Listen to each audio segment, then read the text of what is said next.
Hey, what's going on? Welcome along to episode 36 of the Strategy and Conversions podcast. I'm Jamie Michael Joseph, and as always, I'm joined by Mark Tanner. And Mark, we are on a roll today. We've just gone straight in to record the third episode of this podcast. You know, again, still wearing the same clothes, so even though it's 3 weeks down the line, just to let you know, it's all been done in one sitting. But the reason we're going to do it we've done it this way is like I said, we're just on a bit of a roll, right? We spoke about strategy.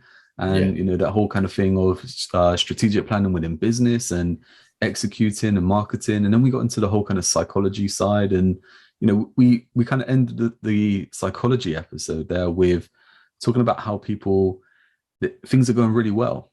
Yeah. And then all of a sudden they pull back because they don't know how to deal with it. Yeah.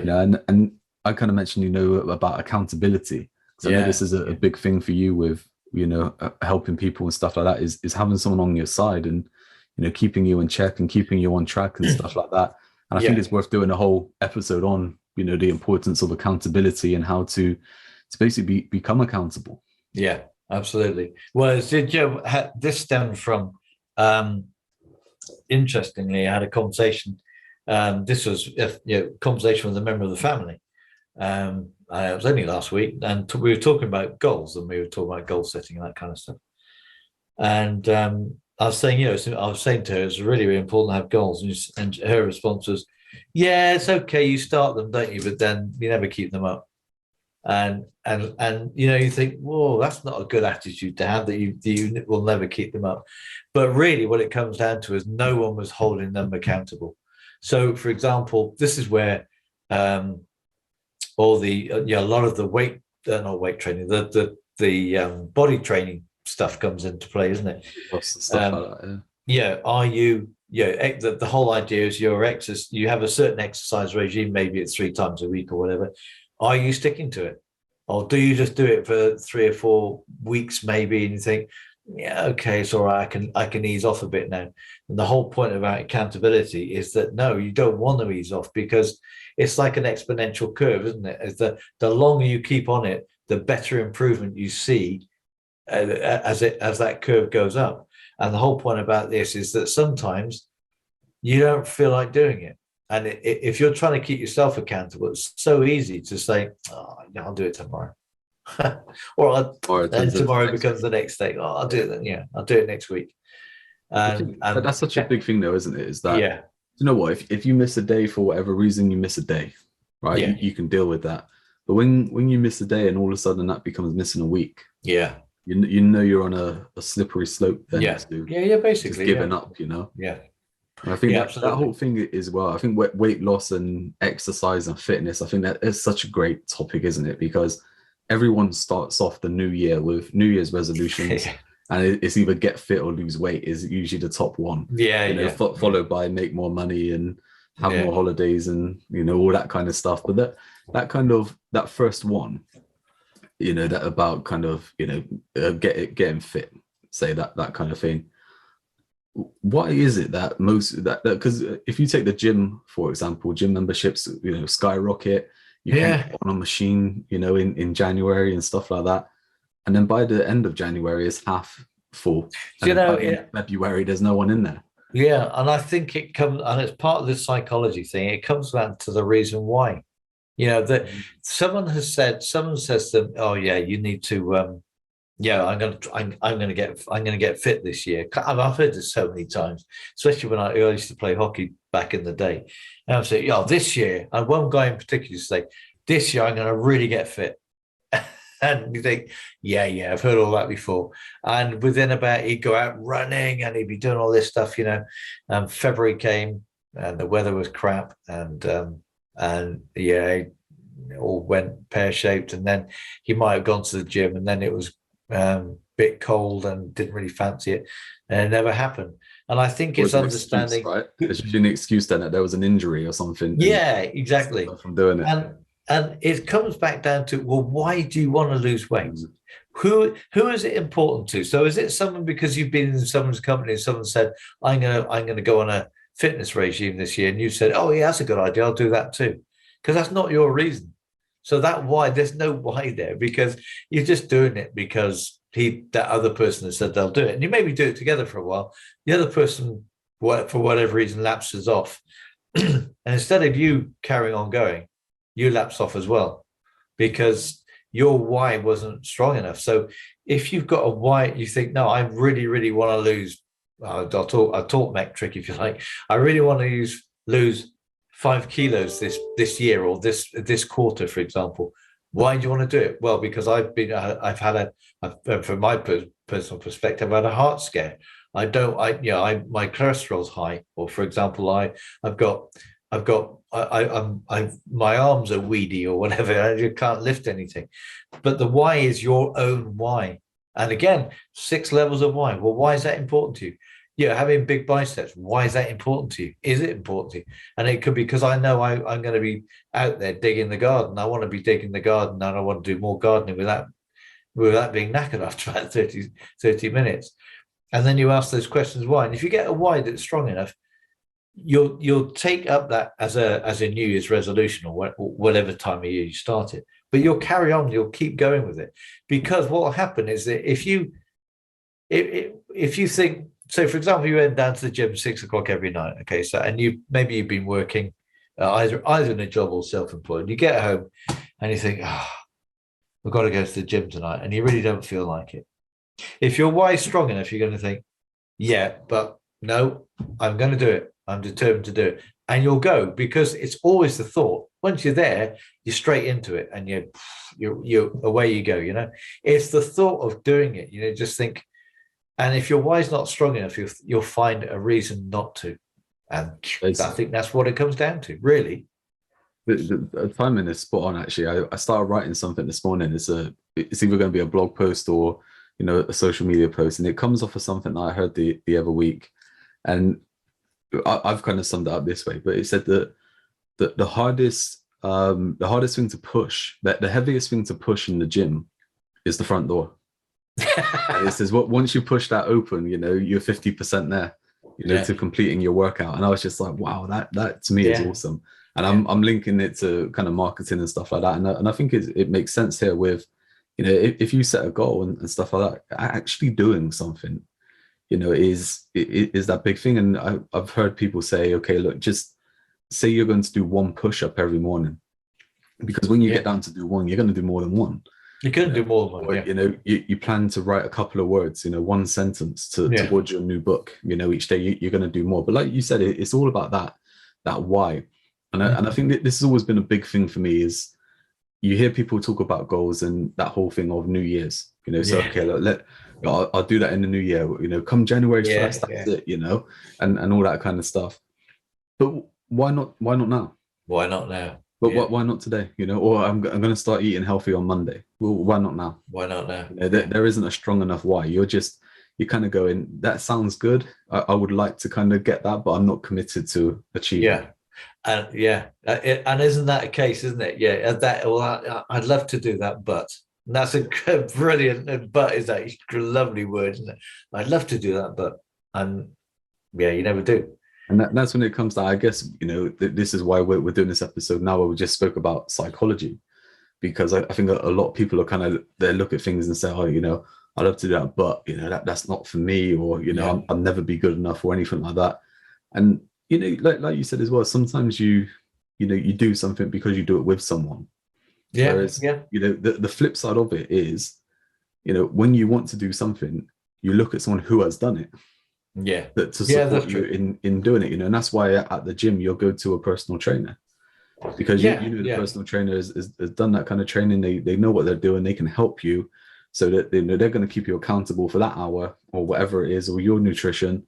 They're going to keep you accountable. The same as possibly like like you said with your heart scare and stuff like that. You might see a physio. The physio is going to do the same thing. Look, if you're not doing your exercises, it's your life. I was in a mastermind a while back, and there was and it was similar to the one that I was in, where this guy had this huge movement from 2 to 10 million in a year. But there was a guy there who that we were being asked after about sort of 3 or 4 months why we were in the mastermind, and we were talking about a lot of it's great to be like-minded people and it raises our awareness. And there's one guy just said, And it was quite expensive. I think about 600 quid a month that the mastermind was up. And this guy just said, I'd pay £6,000 a month because I come here for the accountability. Yeah. And I'd pay £6,000 a month for that because I know that I have these targets and I want to progress. And I need to be doing something every month to be working towards it. And the more I do, and the more you hold me accountable, I know the more I will achieve. And I thought, well, okay. And that was it. It was just, I want to be kept accountable. And also he kind of said, and kick me up the arse if I don't do things I say I'm going to do. Because he said, there's no excuses. If I say I'm going to do it, if again, it comes to the why, if I say I'm going to do this and I've really thought about it, and I say, I'm going to do this because da-da-da-da-da-dum, whatever the reason was, then I'm kidding myself. I'm fooling myself if I think that if I don't do it, because I know that now I'm slipping back on my goals. So this is, he said, it's not a task. He said, I'm going to do this, and this because of dum by the end of the month. And he said, I want you to kick my butt if I don't do it. You know what? I mean, that there is just like, I think it sums everything up, because we have those kind of goals. We have those things we want to achieve. We know what we need to do, and yet we don't do them unless someone is kicking our ass. Yeah. How weird is that?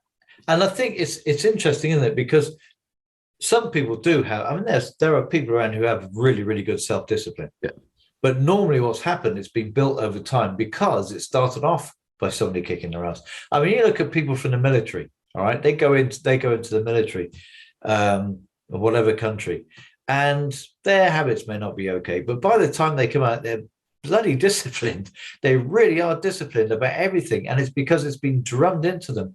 Now, some people say, for example, I couldn't do that, but they can, because they just show that it doesn't matter what your background is, you can do it, and it can be drummed into you, and it can come out the other end that all of a sudden you will do things because it's now become a way of life.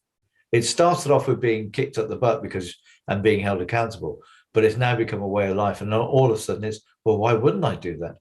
As opposed, well, why wouldn't I every month do that? Yeah. There's a bit of a sidetrack story that I remember years ago. I knew this guy. He was a military chief. He, been there, done it all, and everything like that.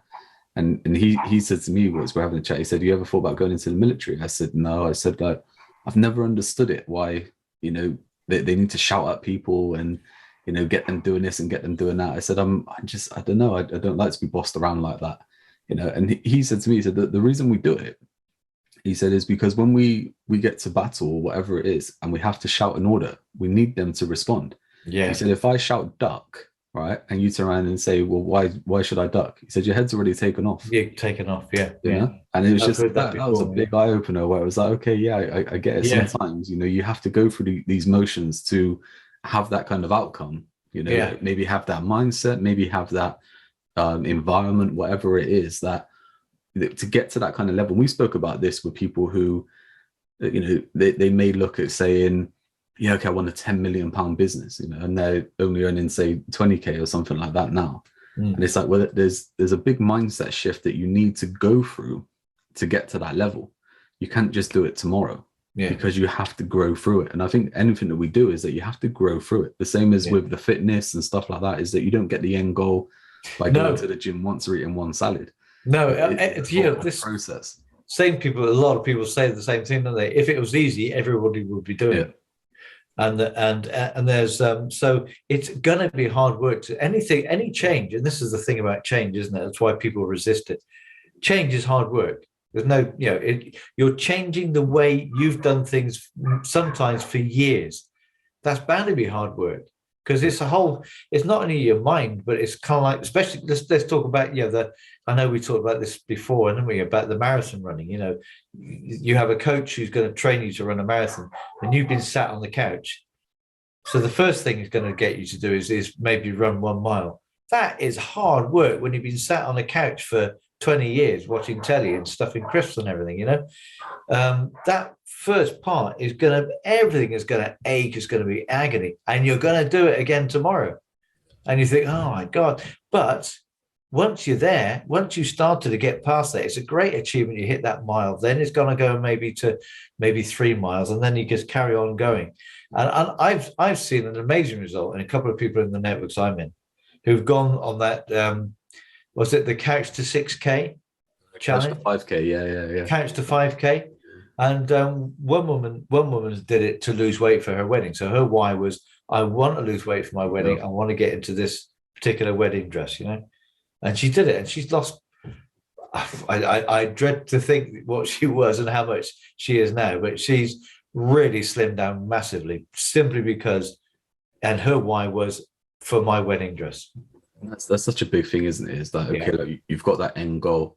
Yeah. Okay, so now I want to get towards it. I think sometimes where you don't have that end goal, it can work both ways against you, because like we were saying in the last podcast, it's not just sometimes about it being tough and you're not getting what you want. Sometimes it's that you achieve things which are beyond your thought process. Yeah. And that's when you can then go, okay, I'm turning off now. I'm switching back because I didn't expect this amount of success. Yeah. You see that a bit with kind of like these people who become celebrities, maybe child stars, or people go onto like reality TV and all of a sudden they're in the spotlight and they don't know how to deal with it. Yeah. They haven't been through that. It's that massive change. Yeah. It's big for them. And that's why I guess coming back to this kind of episode, we're talking about accountability. It's having someone in your corner, having someone on your side who can kick your ass, but also be that kind of navigator and that kind of right hand, is that when things are going tough, you can actually turn to someone. I think being in business probably is one of those areas which is quite lonely. You don't have that kind of, being able to bounce ideas around with someone. Yeah. Because, you're not in that environment with people. You may go networking and stuff like that, but you don't have that kind of personal kind of chat where you can, talk in confidence and say, this is the struggles I'm having, whether it be good or bad. I'm still struggling with this kind of element. How do I get past this? Or how do I keep going, when things seem against me? And I think there's a big thing with accountability is I mean, I use the kicking ass and everything. I use that as a bit of a metaphor, really, because it's not just about that. It's really about understanding why they haven't done it. So, for example, someone says, I had these 3 things to do, and I've just about managed one, didn't do the rest. So first of all, you say, well, you said you were going to do these 3 things. So what happened?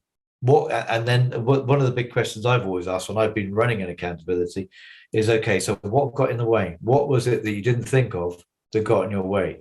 And sometimes they say, well, maybe I had really sick relatives or something. I had to spend the time looking after them. You said, okay, right, yeah. And other times people will say, it was just, I just got my mindset, I just couldn't do it. And then you talk about, okay, so how can we change that? How can we make that so that doesn't happen again? So the elderly the relatives, whatever. So next time you say you're going to do the 3 tasks and you've got elderly relatives, is it realistic? So then you start telling them, say, don't beat yourself up setting goals. For example, I know people in the past who set sort of, on a monthly sort of accountability, set themselves 8 goals they're going to do. I'm going to do this, this, this, and this, and all. And you said you won't know, will you? It won't happen. How can you have your mind thinking, unless it's a to-do list, which is a tick box? How can you have your mind set on doing 8 different things in a 4-week period, and one of them is going to take at least, say, 2, maybe 1 or 2 weeks? It's not going to happen. So he says, be realistic. Otherwise, you're just going to constantly beat yourself up. And that's the downside of accountability in a way, is it has to be reasonable. You have to say to people, 3 goals maximum. If you could achieve the 3 goals and you start achieving 3 goals every time, then maybe change it to 4. But if you're not achieving 3, then maybe you can reduce it to 2 until you get to 3. But 3, most people come to 3, number, isn't it? Yeah, I think once you go past 3, it starts getting tough. Well, it does, Especially and you want to see progress, don't you? So you want to be able to pat yourself on the back. So I've done that. So what is really good is when you got people who had done 3, eventually got to a stage where they were achieving them all before, where they hadn't been, and then they set a 4th, and you think, okay, and then the next month they come back and they've done all 4. It's like, wow, brilliant, and then they're beginning to motor. And that's it. It's all about progress, isn't it? Yeah. I mean, that's the thing, is it's all about taking those steps and moving up. Like I was saying about, you can't just walk into a gym and become fit. That whole kind of thing is that there is a process that you have to go through in order to progress towards that outcome that you want. And I think it's that part there that becomes so difficult. And I guess that's the area where most people kind of slip up. And as you were talking there as well, and man, I started to smile, and the reason why is it just made me remember about the whole kind of reason why we started strategy and conversions, right? And the reason for that is I was saying that it's the missing link, right? So for me, it's like the kind of yin and yang thing, for what's missing, but with us kind of thing, is that for me it was always the mindset and accountability element of helping a client. Because I know that I could talk with a client, we can see what they're trying to achieve, could put that into a strategy format, different tactics, how to implement it, great. And then they wouldn't do it. Yeah. And I used to rack my brains. I used to be like, what have I done wrong? And it wasn't anything to do with me. No. It was to do with them. And I didn't have that skill level to go, look, what's happened here? Yeah. Whereas it was with you that, it's been able to kind of fuse that all together and become not just that whole kind of strategy side and that planning side and executing, but also the accountability side. Of, right, okay, look, this is what we need to do. Because I think that accountability side, I mean, there's been times when I've spoke with people and I'm just like, I don't get it, why you're not taking action, why you don't want this, why you're not doing things. I remember a guy, he had a decent sized company and they were looking to get more business. And he said that there's something that they do which is quite specific, and it's only them that do it. No one else really does it and stuff like that. And I said, well, you should put this forward as being the main kind of focus, within your marketing and all this kind of stuff. And he was reluctant because he said, that's our USP. And if we put it out there, people might steal it. And it's like, but it's not your USP if no one knows about it. Yeah, exactly. It's like, and I think sometimes it comes back to the kind of psychology side, but also the accountability side. Because I think someone just needs someone in that corner sometimes to say, look, this is what we need to do. Because we need to get you from here to here, and it's not going to happen without that part. Yeah. And interesting you talk about that thing with the USP, because that's really interesting. Because if you say, well, if you do put that USP out there and people do steal it, how can you become better than the USP? So what can you now do? You've stolen a march on people with your USP, and of course people are going to copy it. I mean, look at things like look at Apple and phones and computers and all. People are always going to copy what is good at the time. So if you come up with a new innovative thing, it's not going to be innovative for long. So you say, right, I've got an innovation. I've created a robot that dances, for example.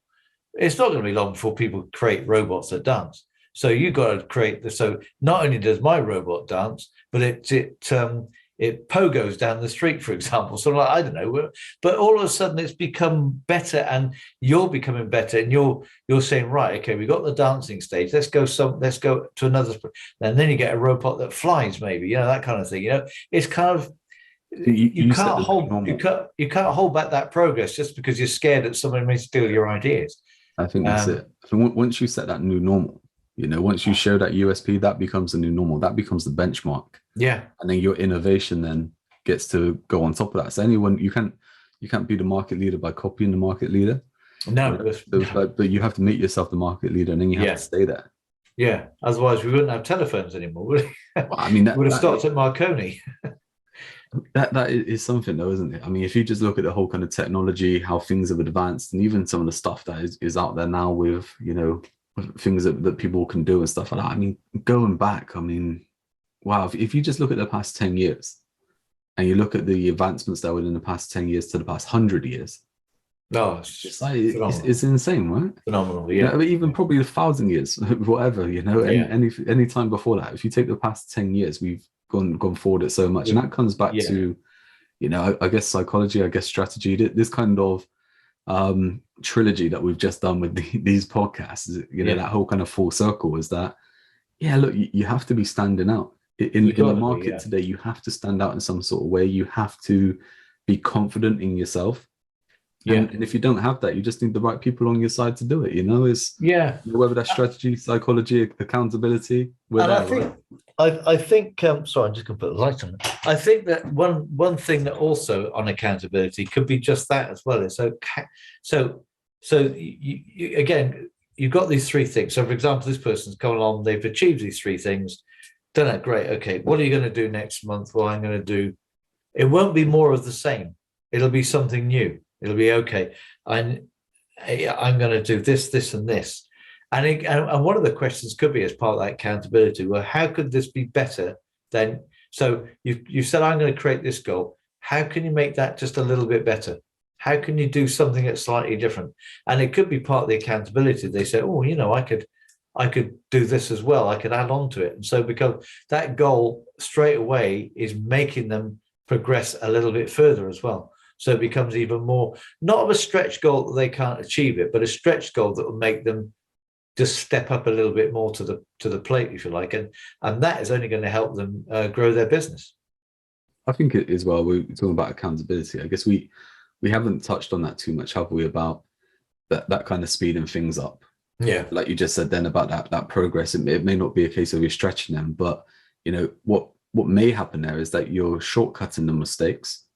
I mean, how many times I spoke with someone the other week where we did a strategy session and they just said, we've been racking our brains for 3 months with what to do with this. We've just done this strategy session and now, we've got the answer. Mm-hmm. And it's like, well, why have you waited 3 months? Yeah. It's like you could have got that done so quickly. And you see it so many times when, and I think sometimes money gets used as an excuse, but I get it that sometimes you don't know if you want to kind of invest money and stuff like that. But sometimes just paying for a shortcut. Yeah. It does worth its weight in gold, because, if you can get forward a lot faster. Yeah. And actually start achieving things that you want to achieve, you're going to get into that.